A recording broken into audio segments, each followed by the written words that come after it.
Boa noite, pessoal. Tudo bem?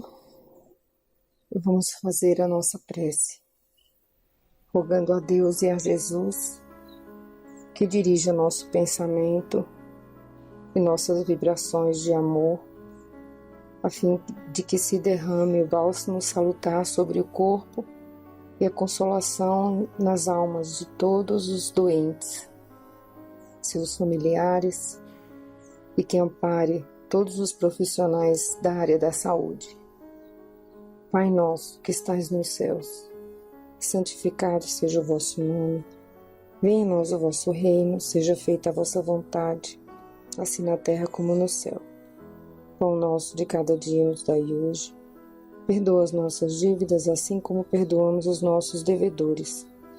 E não nos deixeis cair em tentação, mas livra-nos de todo o mal. Que assim seja. Vamos dar sequência ao nosso estudo. Nós interrompemos os relatos dos pacientes da doutora Helen neste ponto. O caso é que eu estava mesmo telepaticamente consciente das emoções deles. E agora, continuando, declara outro que as pessoas à sua volta o estavam manipulando sem nenhum sentimento de amor, com grande frieza emocional.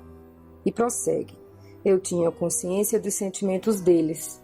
Estavam fazendo o trabalho que lhes competia e eram bem intencionados. Só que nem se davam conta da sua própria insensibilidade e do quanto eu era capaz de entender tudo aquilo. Uma das pessoas percebe que os pais estavam fazendo o possível para aceitá-la, compensando-o pela relutância que haviam demonstrado em tornarem-se pais dela. Mas o bebê sabia da verdade, mesmo ouvindo-os falarem de futuros planos que tinham a respeito dele. Eu tinha a inteligência de um adulto, depõe outro. Uma mulher me apanha bruscamente. Sinto-a zangada e vejo que não gosta de mim. Parece que de alguma forma eu a ofendera. Minha mãe também está cansada demais e dolorida para demonstrar qualquer interesse por mim. A mulher sai comigo nos braços, é como se fosse um patife. Lágrimas genuínas escorriam dos meus olhos enquanto ela me levava. Na verdade, eu queria voltar para aquele espaço luminoso de onde viera. Esse, aliás, não é o único que, se pudesse, teria voltado prontamente para o lugar de onde veio, ou sequer teria saído de lá. Como as pessoas são tolas por não saberem o que os bebês desejam, declara outro. Senti-me desapontado ao observar que a alegria que eu experimentava ao nascer não encontrava eco aqui fora. Eu estava lúcido e alerta, mas as pessoas que me cercavam não sabiam disso. Eu não estava gostando nada da ideia de ser espremido para dentro daquele pequeno corpo, mas me conformei e disse a mim mesmo, bem, vamos lá. E mergulhei, como quem pula na água fria. Minha mente é grande demais para este pequeno corpo. O médico se mostrava ocupado com a tarefa do parto e despreocupado de mim, como pessoa humana. Tive vontade de rir deles, não sei porquê. Acho que foi porque eles não sabiam realmente quem eu era, e nada sabiam acerca do que é nascer. Minha avó era torpe. Primeiro pensei que se tratasse de uma enfermeira, mas logo percebi que ela era minha avó. Poderíamos multiplicar depoimentos como esses, não fosse o risco de torná-los repetitivos demais. Acho, porém, que alinhamos o suficiente para nos convencermos de que, em lugar de um inocente e obtuso bebê, incapaz de pensar, sentir e entender o que se passa à sua volta, temos, ao contrário, um espírito amadurecido, dotado da estranha faculdade de captar sutilezas como pensamentos e sentimentos que nem chegam a ser expressos ou formulados. Isso merece e precisa de comentário à parte. Isso nos leva ao capítulo 11, Mistérios do processo de comunicação. Parece óbvio admitir que os nascituros ainda não tenham condições de entender a língua que está sendo falada em torno deles. E nem precisam entendê-la, porque captam, como vimos reiterando, pensamentos que não chegam a ser convertidos em palavras, ou, mesmo convertidos, não correspondam à verdade íntima da pessoa que os expressou. Certa vez, um pequeno estudo acerca dos animais Em um pequeno estudo acerca dos animais, escrevi que, no meu entender, existe na natureza um nível primevo de comunicação, anterior ao da palavra, independente dela, uma espécie de canal através do qual todos os seres vivos, das plantas aos seres humanos, passando pelos animais ditos irracionais, podem entender-se. A comunicação, portanto, não dependeria das palavras, e sim dos sentimentos que estão, ou não, por trás da mera expressão vocabular. Do contrário, não teríamos tantas evidências concretas e bem documentadas de comunicação entre seres humanos e animais ou plantas, bem como entre os próprios animais e plantas entre si. São hoje de conhecimento geral as reações das plantas ao afeto, aos bons modos, à conversa macia, às emoções das pessoas que as amam e respeitam. Isso ocorre também com os animais e, claro, com as pessoas. Não é necessário que alguém nos fale para que possamos sentir sua hostilidade ou as vibrações de simpatia e afeto com as quais nos envolva. Às vezes percebemos o sentimento de agressividade atrás até de sorrisos bem fingidos e palavras ditas com artificiosa convicção, mas falsas. É, portanto, nível atávico, pelo canal por onde circulam as emoções, que podem ou não chegar ao ponto em que se expressam, que nos entendemos uns com os outros, todos os seres vivos, ainda que com as limitações próprias a cada um. A plantinha, por exemplo, não pode responder-nos senão tornando-se mais vigorosa, produzindo melhores frutos ou flores mais belas. O cãozinho já consegue latir de alegria, balançar o rabinho, virar-se de barriga para cima ou, ao inverso, correr amuado para um canto quando injustamente escorraçado. Quando escrevi um livro acerca da mediunidade, um amigo espiritual me informou que somos dotados de um sistema psíquico de circulação ao qual ele chamou de canal condutor, e de outro sistema de exteriorização ao qual deu o nome de canal expressor. Pelo primeiro circula o pensamento puro, inarticulado, ainda não codificado em palavras, apenas para uso interno. A tradução desse pensamento em palavras só ocorre no sistema expressor, para que daí se transmita, ou melhor, se comunique. Comunicar é tornar comum. Conclusão semelhante encontro no eminente cientista Lyell Watson, que em Supernature escreve o seguinte: em termos fisiológicos, o golfo que nos separa de outros animais não é muito amplo, e a despeito do fato de que dispomos agora de uma elaborada linguagem vocal e outros sofisticados sistemas de comunicação, nossos corpos continuam a mostrar sinais externos de nossos sentimentos íntimos. Eu não diria, contudo, que os sinais desse entendimento aparecem como expressão corporal, segundo propõe Watson, e sim por um mecanismo mais sutil, que os pacientes da doutora Helen chamam frequentemente de telepático. Esta palavra, a despeito de suas conotações usuais, prestam-se bem ao caso. Patos é um termo grego que significa primariamente moléstia, doença, mal, mas também paixão, inimizade e afeição. Ou seja, é um termo para descrever certos tipos de sensações, estar doente, ou emoções, paixão, afeto, aversão. Por conseguinte, telepatia vem a ser um mecanismo de transmissão à distância de emoções que, obviamente, não precisam ser traduzidas em palavras, como acertadamente imagina Watson. Aliás, esse mesmo Watson, de quem sou leitor assíduo e admirador, registra em outro livro de sua autoria, The Romeo Error, posterior a Supernature, observações mais explícitas acerca do processo de comunicação entre os seres vivos. Comenta ele experiências de Clive Baxter, que acredita na existência de uma consciência primária em todas as coisas vivas, a qual Watson, por seu turno, caracteriza com notável elegância como linguagem universal da vida. Retomando experiências de Baxter, Watson chegou a incríveis resultados. Vejamos, por exemplo, a que ele fez com uma jovem de nome Tânia. Submetida à hipnose, ela foi convidada a escolher, sem revelar a ninguém, um número de 1 a 10. Em seguida, outro experimentador começou a perguntar-lhe sucessivamente: número 1? Não. É o 2? Não. E assim por diante ela negou todos, de 1 a 10. Uma planta, contudo, incluída na experiência e ligada ao detector de mentiras, entregou Tânia, falando que o número escolhido havia sido 5. Como é que uma plantinha descobriu isso? A não ser por um mecanismo de comunicação direta, usando a linguagem universal da vida. Outra experiência original de Baxter, repetida e aperfeiçoada por Watson, oferece conclusões ainda mais intrigantes. Baxter pegou 18 ovos e os colocou numa espécie de mesinha giratória. De vez em quando, por meio de um dispositivo inteiramente aleatório, um dos ovos soltava-se e descia, por uma canaleta, até uma vasilha d'água fervente. Baxter notou que o ovo ligado ao detector acusava imediata reação no momento em que o companheiro mergulhava na água fervente, mas nenhuma reação registrava quanto à queda dos outros demais 17 ovos, a não ser que houvesse decorrido um espaço mínimo de tempo de 15 minutos. Qual a explicação?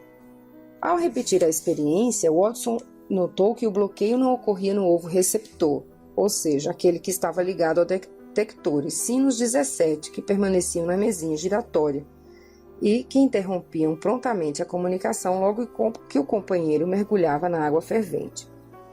A única explicação possível que ocorre à mente, escreve Watson, é a de que, quando o primeiro ovo cai na água fervente e emite seu sinal de alarme, os outros 17 ovos, à espera de sua vez, desmaiam todos, e que são necessários 15 minutos para que eles se recuperem. A propósito disso, Watson lembra a tradição dos Sioux, como também outros índios norte-americanos, que adotam certos rituais que somente agora começam a fazer sentido. Quando se torna necessário preparar um novo totem para a tribo, os mais velhos se reúnem e vão à floresta, a fim de conseguir uma boa árvore que forneça a madeira apropriada, com a qual possam elaborar a figura. Encontrada a árvore, aproximam-se todos, cerimoniosamente, em semicírculo, e conversam com ela, mais ou menos nos seguintes termos: olha aqui, árvore, lamentamos muito, mas você sabe como é importante para nós o nosso totem, e o antigo está todo estragado. Precisamos de um novo tronco, e então escolhemos você. Dito isso, sem olhar para trás, todos se retiram apressadamente, aproximam-se da primeira árvore que encontram, mais ou menos semelhante àquela, e a cortam para fazer dela o desejado totem. Ao que saiba Watson, quem jamais perguntou aos Sioux a razão desse estranho procedimento. Não há dúvida, porém, de que os índios sabem das coisas. Relacionando isto com o comportamento dos ovos, da experiência de Baxter, Watson declara-se inclinado a concluir que talvez todas as árvores da floresta desmaiem quando a primeira delas ouve sua sentença de morte. Ao que parece, portanto, os índios cortam uma árvore desmaiada e, portanto, anestesiada, para não lhe causarem dores desnecessárias, mesmo tendo em vista o nobre fim a que se destina a madeira que ela lhes proporciona. Claro que o leitor tem direito às suas próprias ideias e explicações. Quanto a mim, fico com Watson, que por sua vez está com os índios, que estão com os segredos da natureza. Mas voltemos, por um momento ainda, à doutora Helen. Acho que essa forma de entendimento sem palavras, ou quando as palavras podem até comparecer, mas são desnecessárias, é um tipo de comunicação que fica apenas pelos canais condutores, do qual meu amigo espiritual falou, sem se converter em qualquer tipo de código ou símbolo no sistema expressor. Mesmo que seja apenas, como dissemos há pouco, para uso interno, os demais seres vivos da natureza têm condições de captar o que se passa na intimidade alheia. Observo, pois, com alegria que um paciente da doutora Helen descreve com rara felicidade e precisão o curioso mecanismo ao dizer o seguinte: após o nascimento, escreveu ele em sua ficha, sinto a presença de diferentes e esparsas energias e intensidades à minha volta. Com uma percepção muito clara, eu tinha consciência dos sentimentos das demais pessoas. As coisas eram perfeitamente óbvias, mas não específicas ou explicáveis em sentido intelectual. tudo o que foi dito e mais o que permanece apenas no óbvio, não intelectual, sugerido pelo paciente da doutora, se resume numa conclusão irrecusável. Podemos nos comunicar com os bebês, desde que nascem ou até mesmo antes. Eles não terão condições para responder-nos da maneira que entendemos o diálogo entre seres humanos, mas suas mentes e seus corações estão abertos ao acesso de sentimentos, emoções, conflitos, alegrias, afeto ou aversão, e às sutilezas que sequer podemos imaginar. Eu dizia que podemos nos comunicar com nossos bebês, mas deixe-me corrigir logo, devemos nos comunicar com eles. Isso é de importância vital, que eu não saberia como enfatizar suficientemente. Disponho de casos concretos sobre o assunto, experiências pessoais e relatos de pessoas muito chegadas que me transmitiram em primeira mão, a meu pedido, suas próprias observações. Um desses casos narrei sumariamente em meu livro Diálogo com as Sombras. Havíamos trabalhado durante meses com um espírito bem difícil porque ainda estava extremamente magoada. Era uma mulher, com um dos componentes do nosso grupo. Viveram no século passado uma paixão algo tumultuada que deixou sequelas que transbordaram e, naturalmente, sobreviveu com eles. Ao cabo de longo e carinhoso diálogo, que se desdobrou por alguns meses, conseguimos pacificar o espírito que começou a preparar-se para renascer. Aliás, na família de quem, no passado, fora seu companheiro. Seria desta vez filha de uma jovem que naquele tempo tinha sido filha do casal. Isso a colocava nesta vida como neta do seu antigo amor. A criança estava com poucos meses quando tive a oportunidade de visitá-los. A jovem mãe me convidou para vê-la em seu berço, onde ela dormia profundamente. Temeroso de que ela despertasse, pedi à moça que não acendesse a luz, mas ela insistiu, dizendo que a criança não acordaria, pois estava acostumada. De fato, a menina continuou adormecida por alguns momentos, enquanto eu a contemplava, emocionado e em silêncio. De repente, ela abriu os olhinhos, fitou-me com uma expressão enigmática, sorriu e voltou a adormecer. Foi fácil entender seu mudo recado. « Ah, é você? Já estou aqui, amigo. » Deixe-me contar outro caso. Encontrava-me certa vez em casa de uma família que acabara de tomar uma menina de meses para criar, quando fiquei sozinho com a criança por alguns momentos. Aproximei-me do bercinho, ela estava desperta e comecei a falar-lhe mansamente, dizendo-lhe que agora ela estava bem. Haviam passado as aflições e dificuldades maiores. Tinha agora uma casa e pessoas amorosas para cuidarem dela. Que ficasse em paz e tranquila, e que Deus a abençoasse. Mesmo acostumado a tais coisas, levei verdadeiro susto ante sua reação inesperada. Ela me olhou profundamente, com lágrimas ali escorrerem pelo rosto. Era visível o esforço que fazia para dar expressão às emoções que se agitavam em seu ser. Estava tão desejosa de dizer-me alguma coisa que seu rostinho era uma só ansiedade, mas ali não havia o menor traço de dor. Só pude entender a linguagem silenciosa das suas lágrimas, mais nada, a não ser somar minhas emoções às dela. Nosso entendimento ficou no nível atávico, sem necessidade de emergir. Outros casos, por sua natureza específica, vão para o capítulo seguinte. Então, em função do tempo, vou interromper por aqui e retomamos na próxima terça-feira.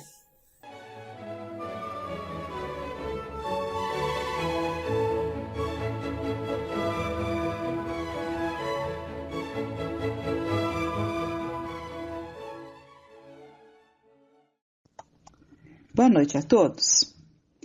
Em tempos que precisamos repensar tantas coisas, fortalecer nossa fé, construir uma nova maneira de encarar a vida, é preciso que se busque o alimento espiritual, o único que, como sabemos, que poderá fortalecer o nosso espírito.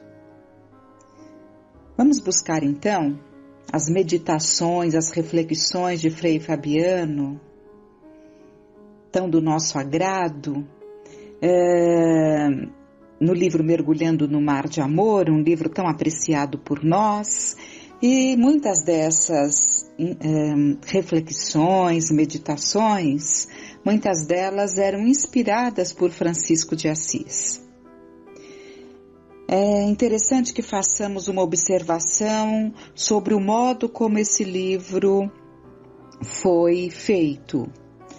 Ele não é uma psicografia, ou seja, não foi um espírito que narrou, nem o próprio Frei Fabiano, nem um outro espírito contando sobre a vida de Frei Fabiano. Então não é uma psicografia, não aconteceu nos moldes naturais de uma psicografia. César Soares dos Reis, ele nos conta que começou a ocorrer um fato estranho com ele. De repente, era como se fotografassem uma cena e a gravassem em sua memória. Ele tinha consciência de que havia sido feita uma foto de um determinado instante e que havia sido arquivado em alguma parte do seu cérebro. À noite, no silêncio, quando todos dormiam, então no silêncio, os flashes começavam a estourar em sua cabeça. A cena se abria como se fosse uma grande tela. E as coisas tomavam vida ali na sua frente. Sentia os cheiros, ouvia os ruídos, percebia pensamentos, sentia frio, calor, enjoo. Na sua frente o computador, como um convite para escrever a cena. Inicialmente não sabia do que se tratava. Na primeira cena, que é a do tropeiro, lhe pareceu um treinamento, porque ele entrava e saía do telão admirado. Quando entrava, sentia o prazer de estar sem camisa, todo molhado, encostado numa árvore num dia quente, na montanha. Ouvia os animais batendo as patas no chão, o zumbido das abelhas. Quando saía, estava em sua sala, e assim foi treinando. E passou a escrever febrilmente para não perder as cenas, mesmo sabendo que elas estavam guardadas em seu cérebro. O livro foi escrito desta maneira.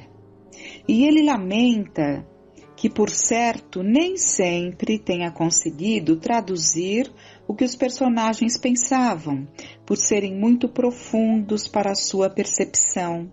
Os pensamentos de Frei Fabiano, os pensamentos de Francisco. Então ele entende que nem sempre ele alcançou a profundidade dos pensamentos, mas ele nos trouxe o suficiente para nós podermos refletir muito e nos ajudar muito também. Então nós vemos que a mediunidade se reveste de muitas nuances e cada uma traz determinadas características. Vamos então adentrar nos pensamentos de Fabiano quando ele busca o convento e lá na sua cela medita muito, preparando-se para a nova etapa da sua vida. Nas suas meditações, Fabiano ouviu uma voz que lhe falava do fundo da alma. Já não mais questionava sobre o que lhe dizia o coração, como na beira da praia de Angra. A voz lhe dizia que construímos ou destruímos nossas vidas pela nossa maneira de pensar. As coisas à nossa volta são decorrência do que acontece na essência do nosso ser. Uma espécie de lugar secreto onde Deus é inteiro, pleno, sábio, justo, perfeito. Fabiano ficou muito feliz quando soube que nós somos deuses. Então ele procurava Deus dentro de si mesmo, durante todo o tempo. Sabia que Deus é a essência da pureza, da justiça, da perfeição, do amor. Viver, então, é aplicar toda a inteligência, toda a sensibilidade, toda a vontade na busca desse Deus em nós, que no fundo somos nós mesmos. Mudar as coisas sem mudar o substrato, aliás, mudar a forma de pensar É a única maneira de mudar as coisas, porque ninguém muda as coisas sem mudar o substrato do pensamento. Não podemos pensar uma coisa e fazer outra. Aqui é importantíssimo, porque, de modo geral, podemos até ter ali ideias muito boas, planos excelentes, de condutas equilibradas e vivenciadas no bem. Quantas vezes não trazemos esse ideal dentro de nós, mas nem sempre aquilo que idealizamos, aquilo que pensamos, aquilo que gostaríamos verdadeiramente que fosse a nossa vida, nem sempre nós colocamos em prática. Nem sempre nós agimos como pensamos, como idealizamos. Então, é o que ele pensava. Não podemos pensar uma coisa e fazer outra. Então, se quero ajudar o meu irmão, tenho que, de fato, pensar. Porque o trabalho se realiza na oficina dos nossos pensamentos. É ali que começa, antes da ação propriamente dita. Então, se tenho que ajudar o meu irmão, tenho que, de fato, pensar do fundo da alma em ajudar. Só o que é mais razoável estar pensando sempre assim, para criar um ambiente interno favorável ao processo de ajuda. Então, essa é a forma de facilitar para que hajamos no bem. Precisamos pensar no bem.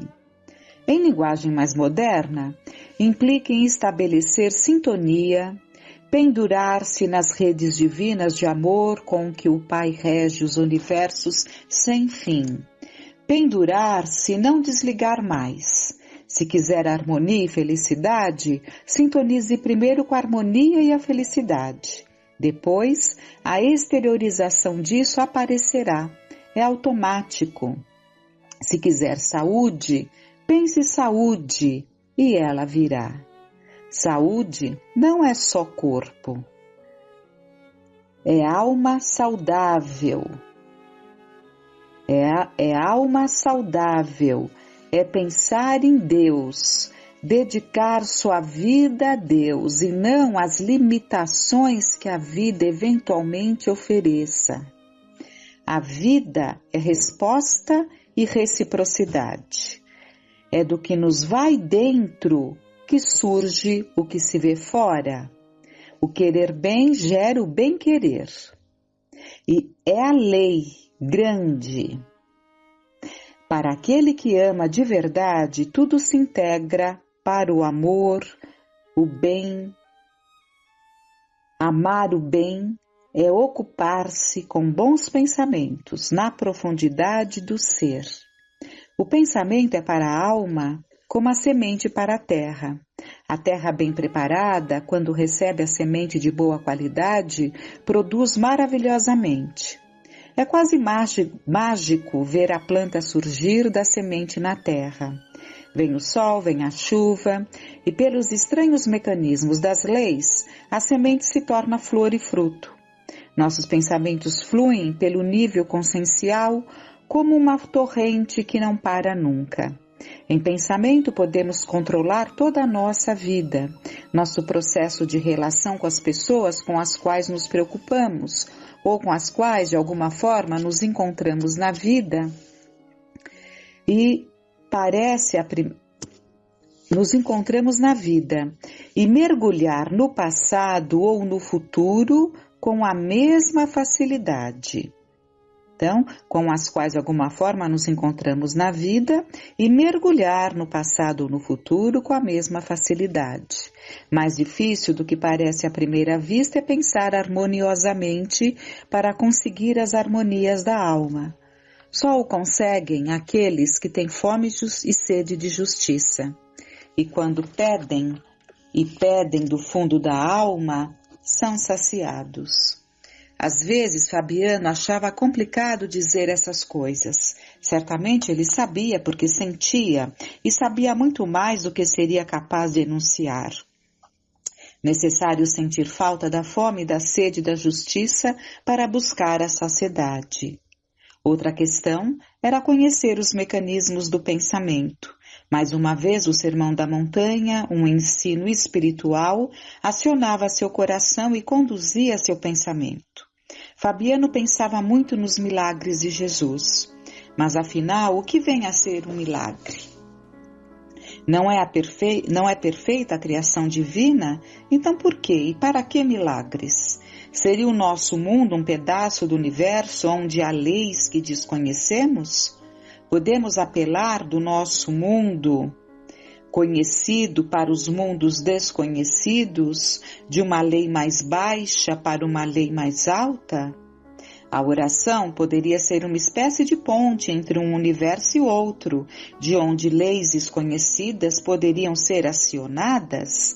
Eram todos questionamentos. Se assim é, a oração pode mudar as coisas de fato. Dessa maneira, Fabiano aprendeu a valorizar muito a oração, sentida, feita do fundo da alma. Ele achava que a mente era o lugar secreto de que Jesus falava. Durante todo o tempo, o pensamento molda o nosso destino, acreditava. Pensar bem, pensar no bem, era a prática a ser seguida, exigindo disciplina e perseverança. Tratou de livrar-se das recordações dos tempos das carreiras das minas, da infância em Soengas, da juventude no Porto. Não era nenhum rompimento, nenhuma tristeza maior ou arrependimento. Nas longas horas de recolhimento passadas na cela escura e silenciosa, lembrava-se continuamente de Francisco, que se lhe fixara indelevelmente no coração. Parecia-lhe ouvir a voz meiga do italiano que lhe falava com a alma. Era um diálogo que se passava no interior do espírito. Sabia desses contatos que chegara a hora do homem novo, com novos pensamentos. Toda a experiência da nossa vida não deve ser senão a expressão externa do pensamento interior. E certo que podemos escolher nossos pensamentos. Nossa vida é resultado dos pensamentos que nos acostumamos a acolher. Podem vir muitos pensamentos, todos passageiros. Aqueles que escolhemos para ficar conosco darão o clima determinante da nossa vida, da nossa maneira de ser e nos colocarão em contato com o mundo do tesouro de que Jesus falava. Nosso livre-arbítrio, portanto, repousa na escolha que fazemos dos nossos pensamentos. Fabiano achava que Jesus havia ensinado essa verdade grande. Tudo na vida se resumia em compreender e viver em estado de amor.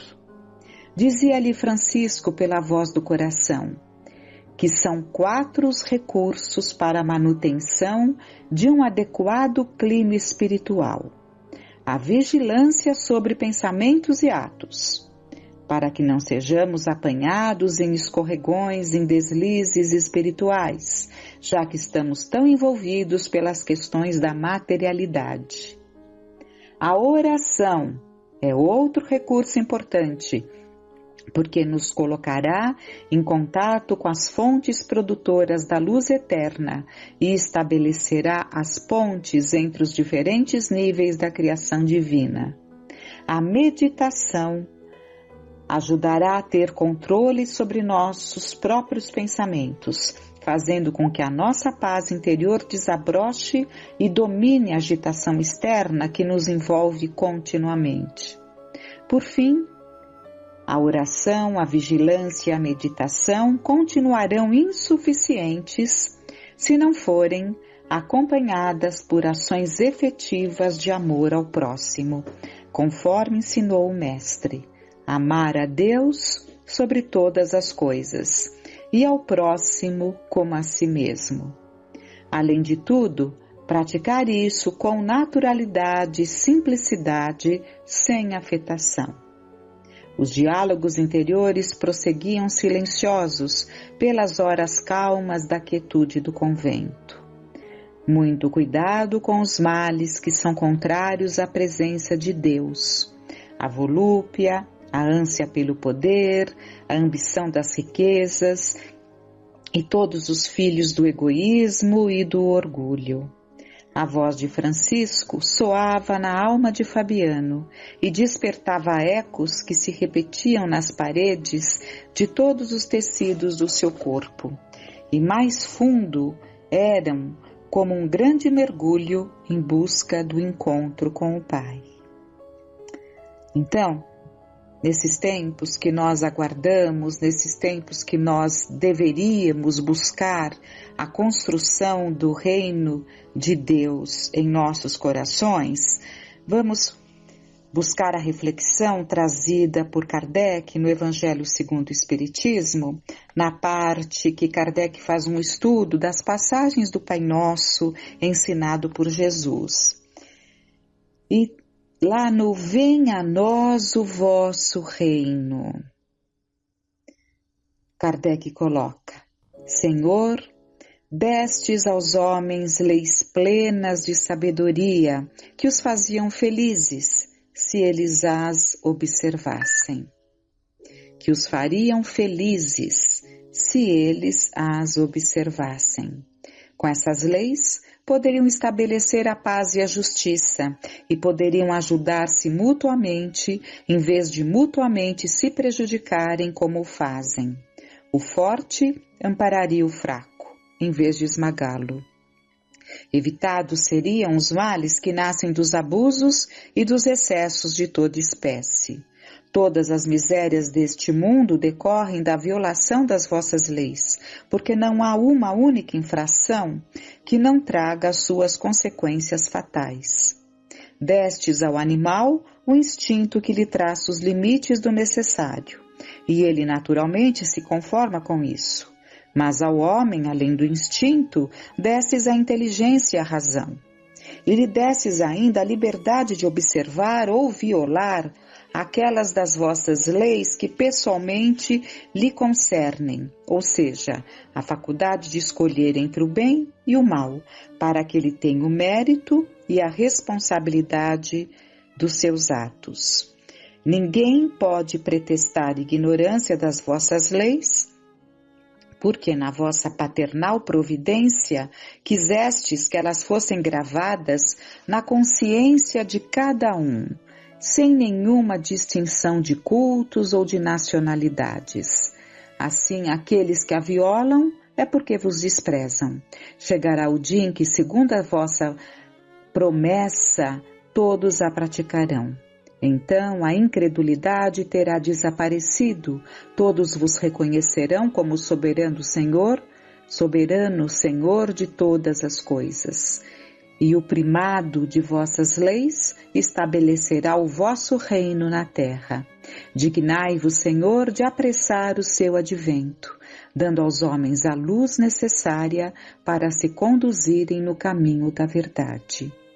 E é o que Deus nosso Pai, Jesus nosso Mestre, está fazendo, apressando o advento da construção desse reino, através de situações, de provações coletivas, que de alguma forma alcançam o nosso coração.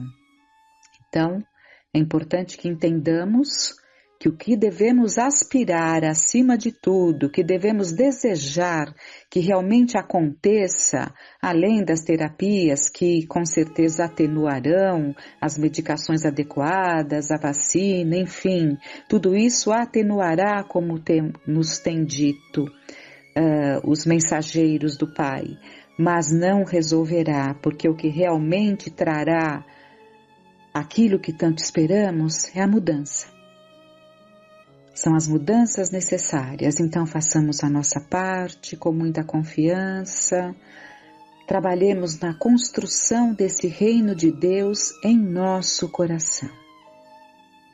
Peçamos a Deus e a Jesus com muita confiança, tenhamos uma